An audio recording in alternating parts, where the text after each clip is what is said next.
Hello and welcome students. आज हम start करते हैं अपना चैप्टर फर्स्ट नेशनल इनकम। तो सबसे पहले हम इसमें बात करेंगे जीडीपी के बारे में। जीडीपी क्या होती है? किसी भी देश की घरेलू सीमाओं के भीतर एक वित्तीय वर्ष में उत्पादित अंतिम वस्तुओं व सेवाओं के मौद्रिक मूल्य के योग को सकल घरेलू उत्पाद या जीडीपी कहते हैं। ठीक है, बात करते हैं जीएनपी की। जीएनपी मतलब ग्रॉस नेशनल प्रोडक्ट। तो जीएनपी कैसे निकालते हैं? GDP minus X plus M. यहाँ पर एक्स क्या है? एक्स मतलब income of foreigner earned in India, है ना। और एम क्या है? Income of India's earned in foreign countries, मतलब इंडिया के अंदर जो फॉरेनर होते हैं वो जो अर्न करते हैं वो जीडीपी से माइनस होगा, और जो इंडियन लोग होते हैं वो फॉरेन कंट्रीज में जाके जो अर्न करते हैं वो प्लस होगा, तब जाके हमारी जीएनपी निकलेगी, मतलब ग्रॉस नेशनल प्रोडक्ट। ठीक है, अब बात करते हैं एनएनपी की। एनएनपी मतलब नेट नेशनल प्रोडक्ट। एनएनपी का फॉर्मूला क्या होता है? जीएनपी माइनस डेप्रिसिएशन मतलब मूल्यह्रास। ठीक है, एनआई। एनआई मतलब नेशनल इनकम। नेशनल इनकम मतलब NI equals to net national product minus indirect taxes plus subsidy. ये एनआई निकालने का तरीका है। अब एक चीज नोट करके लिखेंगे कि लागत, एक सेकेंड,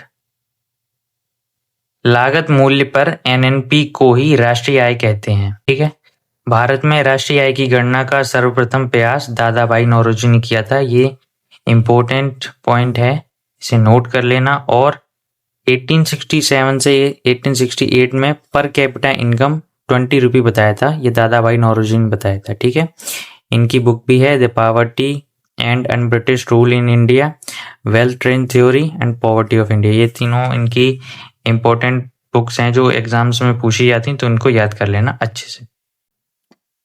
राष्ट्रीय आय की गणना की विधियां, ठीक है, मतलब उसकी काउंटिंग कैसे की जाती है। इसकी 3 विधियां हैं। पहला आय गणना विधि, दूसरा उत्पादन गणना विधि या जिसे हम मूल्यवर्धन विधि भी कहते हैं, तीसरा व्यय गणना विधि।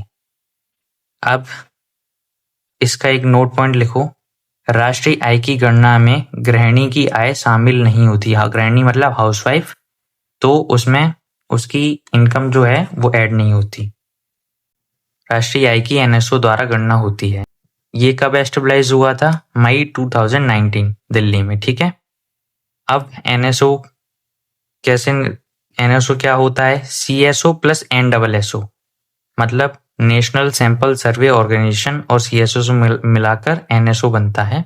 नेक्स्ट पॉइंट नोट करेंगे, राष्ट्रीय आय की गणना में अंतिम वस्तुओं और सेवाओं को शामिल किया जाता है।